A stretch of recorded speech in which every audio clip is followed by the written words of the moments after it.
welcome back to your favorite series. We're going to start off with a long sort of recap of the events thus far in Act 5, Act 2, because there have been a lot. And I didn't do recaps in the previous three, or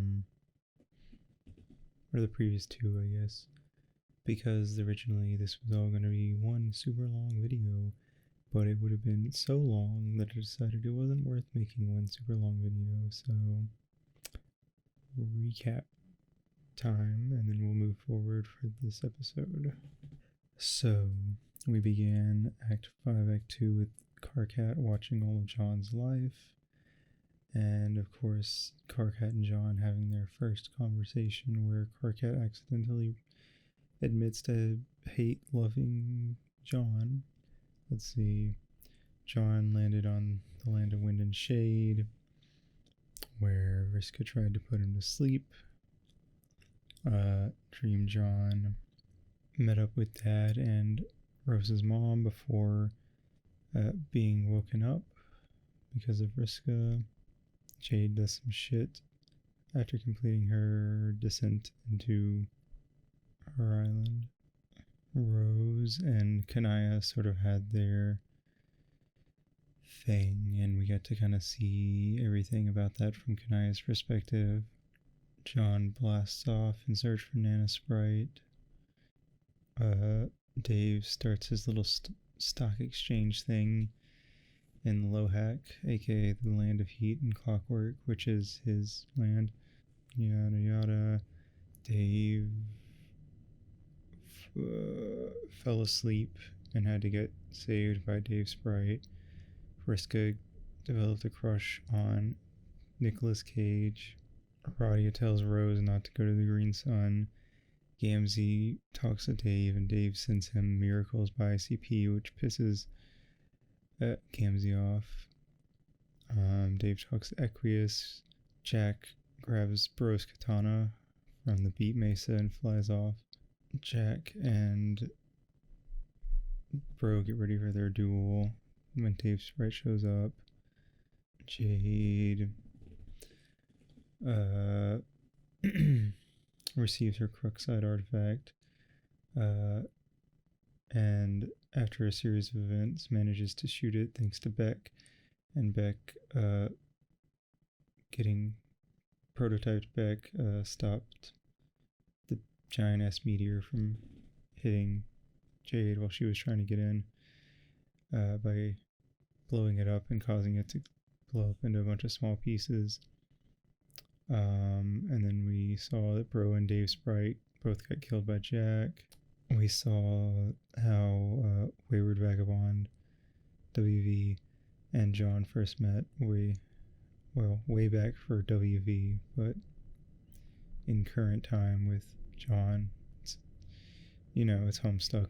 The time's a thing that is there.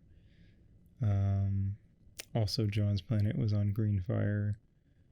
And at the last second he managed to do the windy thing and blow it all away. Dave became Jade's server player. Dave and Rose talked about how to get to the furthest ring. Tavros told Jade basically that he accidentally killed her grandpa way back, and tries to get in her pants by being a nice guy, but it doesn't work, and Vriska sees it because Jade's laptop projects a hologram of her screen, and so Tavros is going to go off and try to kill Vriska. Jane goes to his quest bed and gets put to sleep by Vriska, and then Beck Noor shows up and kills him. As a reminder, Beck Noor is Jack Noor after he got prototyped, or after Beck got prototyped, which was what allowed Beck Noor to beat Bro and Dave Sprite. John, after getting killed, goes God tier, and that's it. That's where we got caught up. So, going into the now,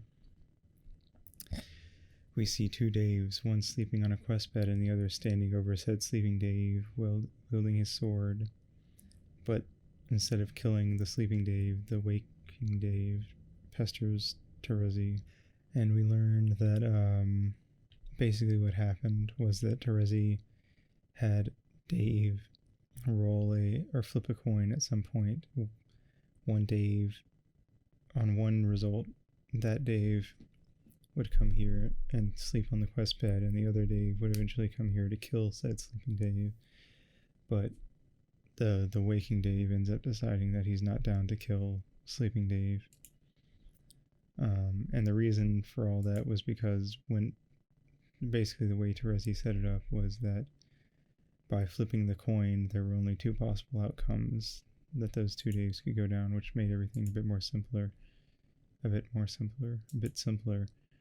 So yeah, but then we get the realization that the waking Dave is the alpha Dave, so even if this sleeping Dave became god tier, he'd probably just get killed off anyway. It's not like you guys really know what god tier is anyway yet. I don't think. Pretty sure we haven't really gone over that yet.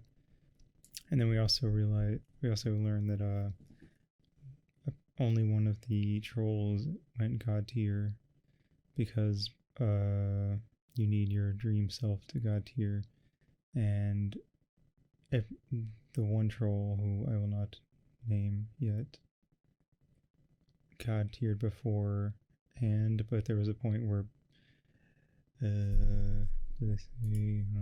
I gotta check spoilerish stuff. Yeah. Oh yeah, because we already know that Becknor was the monster that showed up and attacked the trolls. So yeah, before Becknor showed up, one of them got tiered, but once Becknor showed up, he killed all their dream selves, so they couldn't got tier anymore, except for that one who already had. Can you guess who it is? Probably.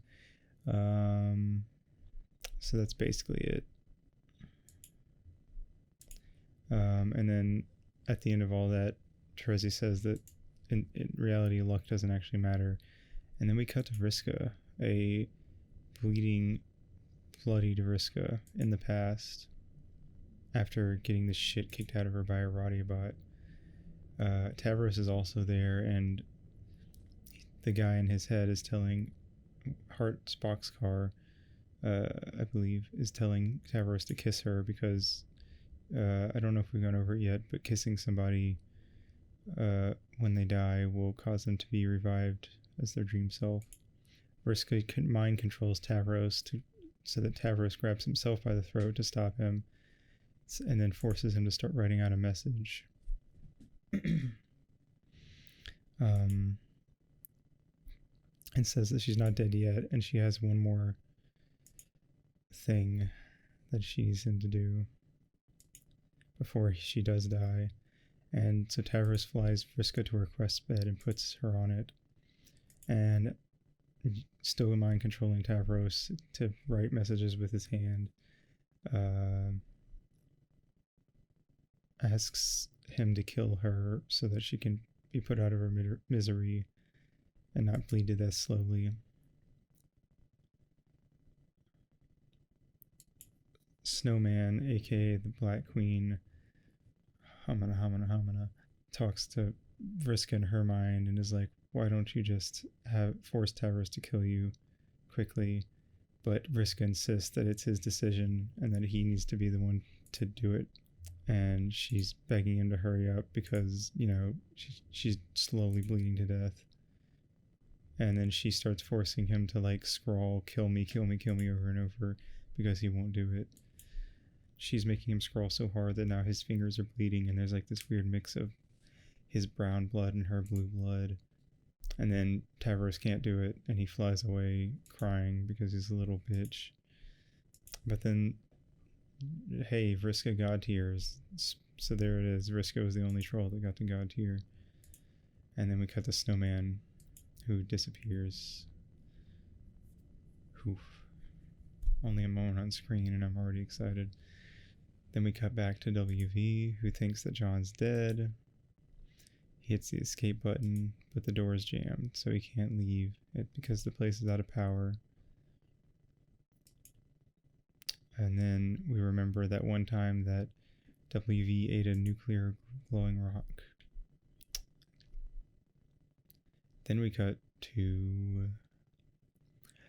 Jade, who's getting trolled by Carcat, but I think she just ignores Carcat.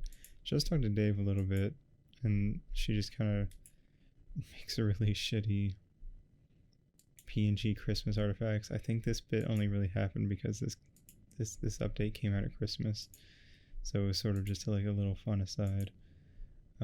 So I'll just kind of skip through this. She also makes like an Iron Man outfit and a bunch of silly shit like that. Then we cut to Aridin. Or sorry, Equius. Aridin, yes, Aridin. I always get their names mixed up. Who Aridin messages Jade, but Jade almost doesn't recognize him. He basically tries to like pit Jade against Rose, but it fails terribly because Jade and Rose don't really have any reason to fight.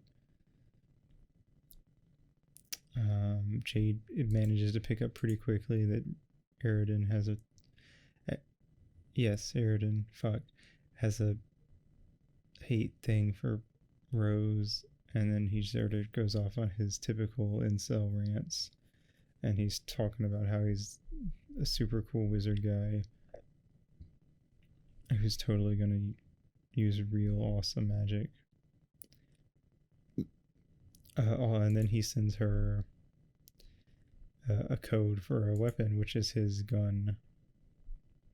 And basically the conversation ends with Aridin blowing up her laptop, or one of her laptops. And boop, we cut back to when Bec Noir destroyed the house leading to the reward. Then we see Bec Noir blowing up Prospit, Carcat doing his thing. And then we go to Aradiabot and Solix talking on the computer. Why are they talking on the computer despite being in the same room? Apparently Aradia feels like she'd have a hard time talking to him face to face, and says that she has to go now. And then she hugs him and explodes. And then we cut to the doomed Dave, the green suited Dave from earlier that was sleeping on the quest bed. And he wakes up and talks to Terezi for a second before getting his throat slit by Bec Noir, and Terezi cries a little, which Carcat shows up and is confused by the fact that she's crying, and like kind of pokes her cheek as he sees the tears running out, and she pushes him aside and runs off. And then we see John in his little windy thing, but then we go to Rose, because now we're going to Rose. Oh wait, no, we're just looking at Rose. And then we see a shit ton of Daves, and then we see Dave Sprite's pendant covered in blood, as well as Bro. And then Jade sees the dead Dave that just got his throat slit and freaks the fuck out, and messages Dave, or she messages a Dave, I guess you could say, freaking out and saying, "I just saw a dead Dave. If that's a future you, then you have to make sure that doesn't happen." But Dave's like, "No, that was a different me. Don't worry about it. That was a Doom Dave." He does a small vague explanation of like how that shit works, the branching timelines, and how the Doom timeline people are all doomed to die. And then she tries to break the news to him about his bro, but he already knows about it. She asks if he wants to talk about it, and Dave's like, "No, there's a lot of really big shit going on right now. It's kind of not that big a deal, honestly, in the big scheme of things." And then also about how it's hard to really feel that bad because of how fucked up Dave and Bro's relationship really was. Dave talks about how he's doing a lot of shit because of his time powers. There's a lot of like jumping around he's got to do, as well as he kind of mentions the Scratch, but says he really shouldn't talk about it because she's going to end up being the one that puts the plan together later. And basically Dave says, like, I would tell you, but me not telling you is kind of important to keeping things working smoothly in the timeline, but trust me, you'll figure it out. And then they end their conversation. She decides to message Tavros, who had just tripped and fallen down the stairs, because she thinks maybe him communing with, or controlling, I suppose you could say, Beck is a good idea. He doesn't respond, so she just says, like, hey, get back to me later when you can. She heads upstairs then and summons Beck and feeds him a radioactive steak before throwing her taxidermy dream self into him. And then we get Beck Jade, I guess. Jade Sprite. Yeah, Jade Sprite. Jade Sprite starts freaking the fuck out and does not seem happy to have been brought back. And then we cut to Gamzee's screen. He's made a little clown face. And we get something from the narrator, in which the narrator says the most important character in Homestuck fondly regards the miracle of a new beginning, as Gamzee stares at Jade's tower, which explodes and then goes tumbling off into the snow with Jade and Jade Sprite in it. And then the fourth wall that Jade had in her room shows some green place. And then we cut to Andrew Hussey, who has this big, his large, oversized Cairo overcoat that he throws over his side of the fourth wall. And it's time for Hussey to give us another recap from the looks of it, after some silly shenanigans where he sets up like a crappily drawn version of himself at a shitty typewriter. But we don't get a recap. We just go back to Jade Sprite and Jade. And Jade Sprite's crying, and she's mad because she got brought back, because as far as Jade Sprite saw, the last thing that happened was that John died. Basically, Jade Sprite's very depressed and sad because the last moments of Dream Jade's life was a bunch of really bad shit happening. And basically, because of that, now that she's back, she's already sort of in like the mindset of giving up and everything being fucked.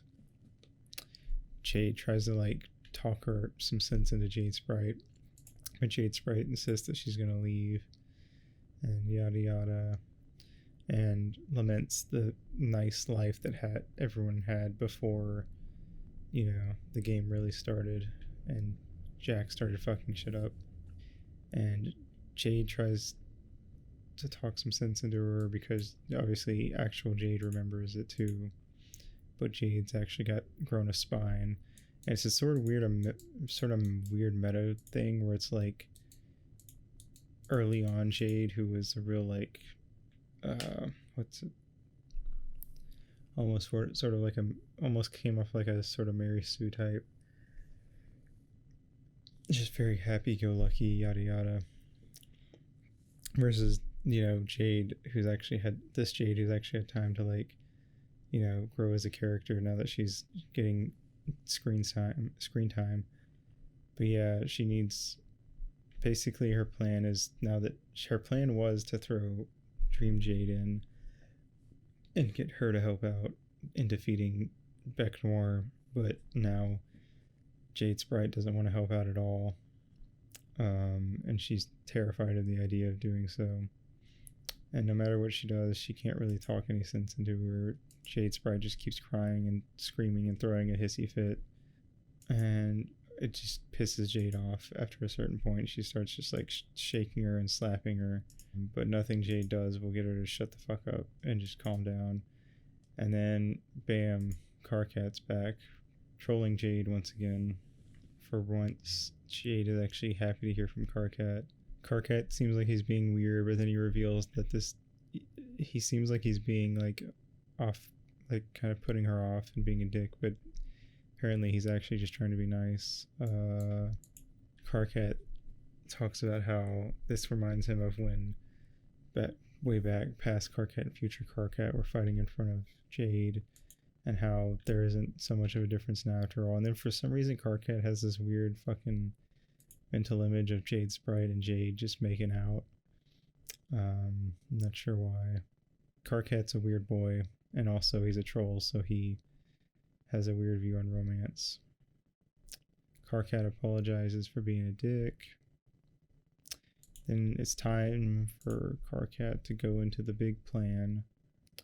Then Karkat tells Jade she needs to turn the fourth wall off. It's very important that it gets shut off because, well, he won't say, but it's important.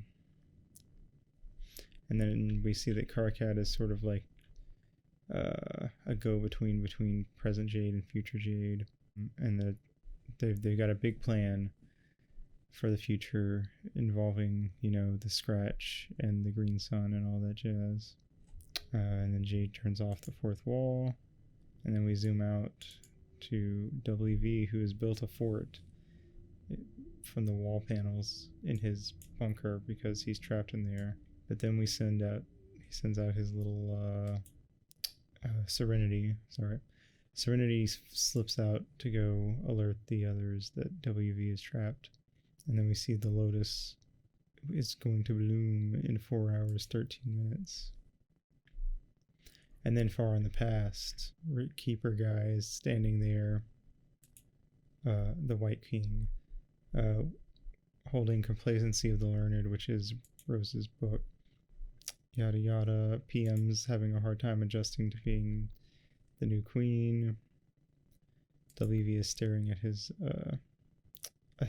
little ring he's got, which is of course the white ring. Then PM talks to AR about getting some explosives to get rid of, basically to blow up the 4 pods. Serenity shows up and uses Morse code to tell them that WV's in trouble. WV is asleep and has a dream in which he is the mayor in a giant tower. But then a dark shadow shows up which looks suspiciously like Jack. And then he wakes up and puts on his monocle and sees the shadowy Jack there. And then WV turns into Jack. And it's a very silly dream sequence. And then the green rock inside of him glows. And then suddenly he's standing on a burning planet. His arms covered in blood. And then it turns into a nightmare where he's unable to control his own body. And he kills all of he has a PTSD flashback of him being the one to kill all the people back on Skya. But then Serenity shows up in his dream, except Serenity looks like Vriska and is flashing Morse code at him and kicks him in the snoot. Oh wait, maybe not. Maybe, I guess it wasn't Serenity. I guess it was actual Vriska. I don't know. Anyway, then we get a flash animation. We get a timer. And we see, I can't remember her name. Fuck. Hold on. No, we're not continuing until I remember her name. Pfeffery. Fucking, anyway. Get cut in half. Dream Pfeffery gets cut in half by Jack. Then we see Dream Nepeta, who gets stabbed 3 times by Jack. Bam, dead. And then Jack blows up Durst because, you know, he feels like it. He's a dick. But deep down inside of Durst, at the very core, we see Aradia on her quest bed. And just before the flames reach her, she ascends because Aradia blew up at that time, and she got tears. And we learned that actually, while only one of them had managed to god tier previously, now a second one has managed to god tier, Aradia. by having her put her body inside of Durst somehow, for some reason. And then God tier Aradia is actually able to use her time powers to freeze Jack for a minute. For the time being. And then we cut ahead in time a bit to God tier Vriska, who's shows up to meet Tavros, who is on the way to kill Vriska, after his conversation with Jade and then falling down the stairs. And then he charges forward. And then she slaps him, takes his lance, and stabs him through the chest before pushing him off into the abyss below, deep within the meteor that all the trolls are hiding on. And with that, Tavros is dead. And Tavros lands behind a moping Terezi. Then we cut to Rose, who's sitting on her planet, surrounded by her lizardy consorts, before the screen goes dark. And apparently that's the moment on the timeline where Rose goes dark. And then we see Kanaya attempting to message Jade, who asks for a password, but because Kanaya doesn't have the password, Jade won't talk to her, and apparently at some point Jade is going to set up a system where she won't talk to people unless they give the right password, to make sure that the timeline shit stays smooth. And then we cut to Jade flying up next to her tower, talking to Kanaya. Apparently she's setting up a bunch of equipment. Kanaya sort of talks about her purpose in life with the whole matriarch thing and how she's supposed to set up the next mother grub, but she's not sure when or how, and she's just feeling a little weird about her role in all of this, and how she thought that she would know the moment when to use it, but she's starting to feel like she doesn't know when to use it, and it feels like she may never know the right time. But Jade talks her through it a bit, and then Kanaya starts helping Jade out with the stuff that she's going to need to do to get things in motion. And apparently she's going to have to clone / breed frogs. So that's the big thing that the space players have to do. Space players have to breed frogs. And but you can't just breed any frog. You have to breed the frog that will create the next universe. Because that's the whole thing, is that when you win at Spurb, the game they're playing, in case you forgot the name of it, you go to a new universe. And when you breed the perfect frog, essentially this frog becomes that universe. And when you go to that new universe, you're basically the gods of that universe and can do with it as you will. And because Jade's planet is covered in ice, she can't just get the frogs herself, so she has to use a purifier to purify the frogs. And basically how it works is if the purified frog shows up as just a normal frog, then that's bad. Because the frog that the correct frog will not purify as a frog, but instead will appear as paradox slime. Also because, Jade probably, well, from when John started the game, they had 24 hours to beat the game, so Jade has, even less time than that. They're going to need Dave's help because of time bullshit if they want to create the the Genesis frog that will become the next universe. And then we get another game where we play as Kanaya. She just sort of goes around talking to everybody, blah blah blah. It's not super important from what I know.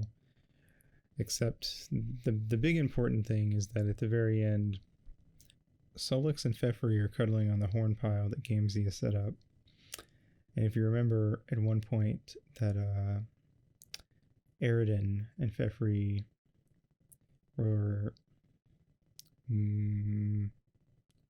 what's the word? They're more rails. That's it. Okay.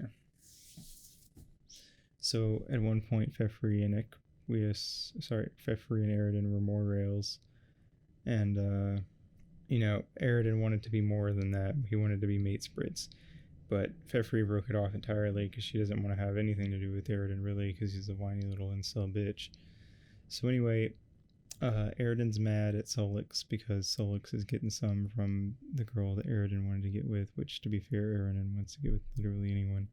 So Eridan shows up with his little wand and shoots his white magic, as he calls it, which sounds like a euphemism that would get used in an Eridan Solix fanfic. Anyway, he shoots a blast of magic at Solix. Solix responds by shooting psionics beams out of his eyes, but Eridan is the winner in this case and actually blasts Solix into the wall, knocking him unconscious before Fefri turns around angrily and charges Eridan, then shoots a hole through Fefri, and Fefri dies.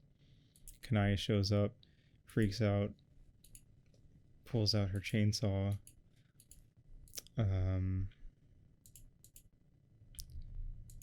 then, well, she's about to pull out her chainsaw when Eridan destroys the Matri orb that Kanaya was going to use to bring back the Mother Grub, meaning that the troll race will now go extinct with the current line of trolls. Kanaya, pissed, pulls out her chainsaw, but also gets shot through by Eridan and dies. Which sucks, because we like Kanaya. Karkat, who was there the whole time, is just standing there, mouth agape. I'm sorry. Sorry, I'm tearing. I'm tearing up from Kanaya dying.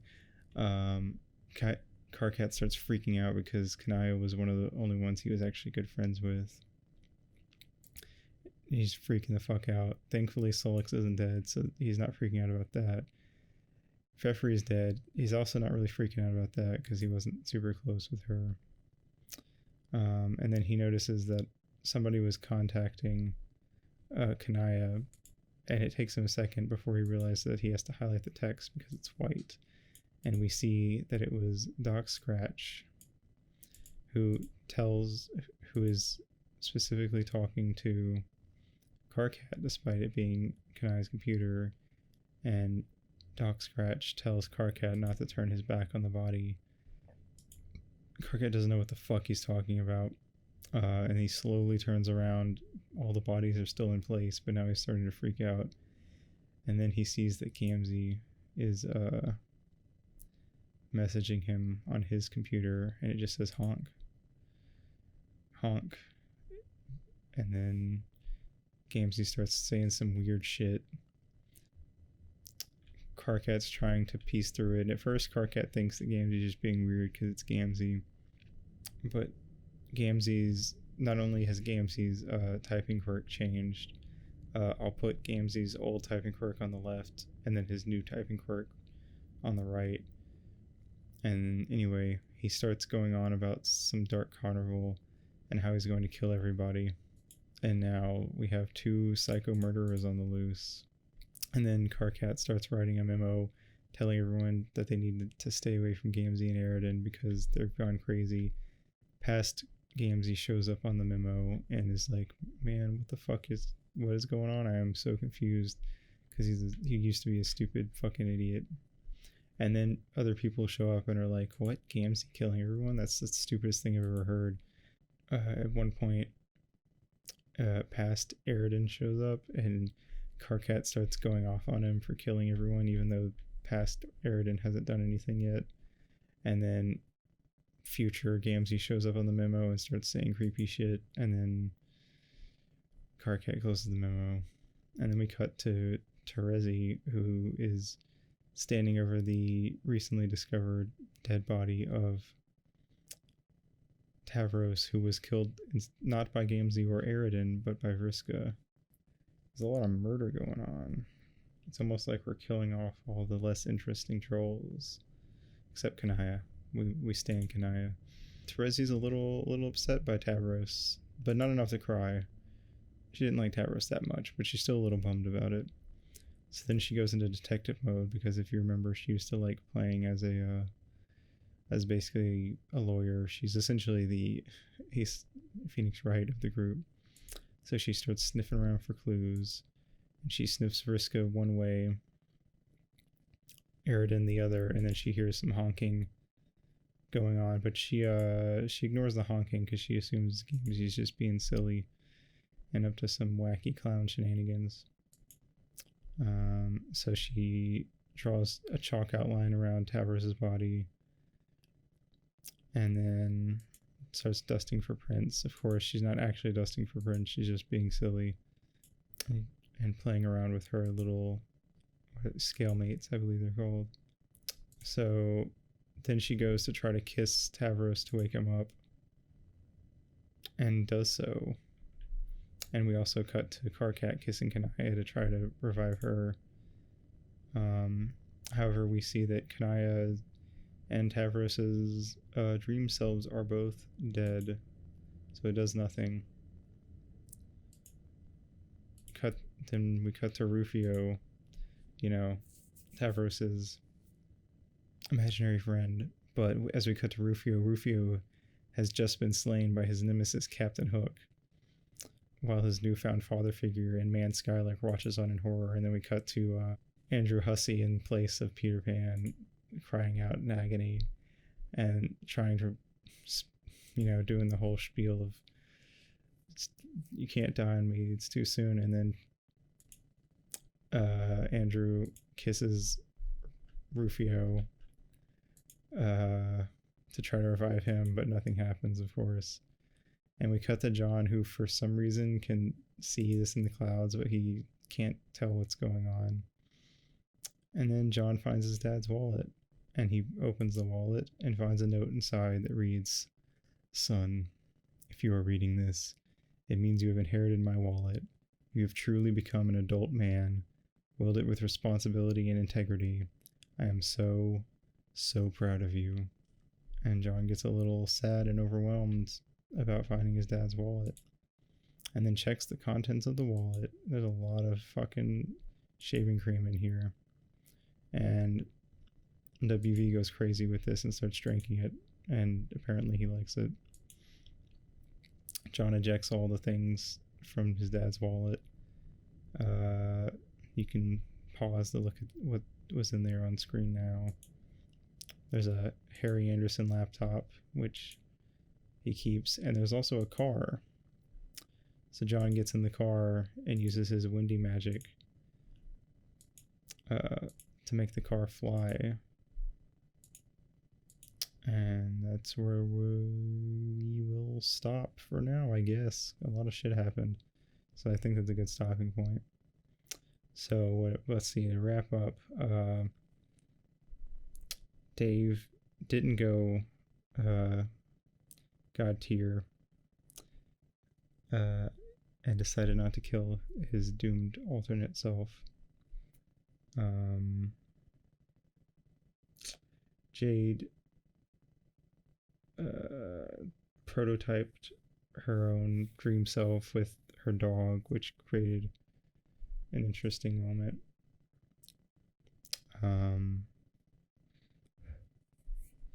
And Jade Sprite was a whiny bitch, honestly. Carcat began setting the plan in motion. Aridin, first Vriska killed Tavros, and then Aridin and Gamzee are now on a killing spree, apparently. And John has now inherited his dad's belongings, or some of his dad's belongings, as he flies across Skya with WV to find his dad, and also probably help out with the plan. So yeah, there's a lot going on in Act 5, Act 2. It's a lot of crazy shit. Honestly, probably could have been the end of the series if Andrew would wanted to, but it is not. It is once we get through this long ass fucking act. It is only the halfway point, my friends. We have much to go. But we'll continue next time. So until then, have a good day, good night, whatever it is for you, and I will see you in the next video. Mwah.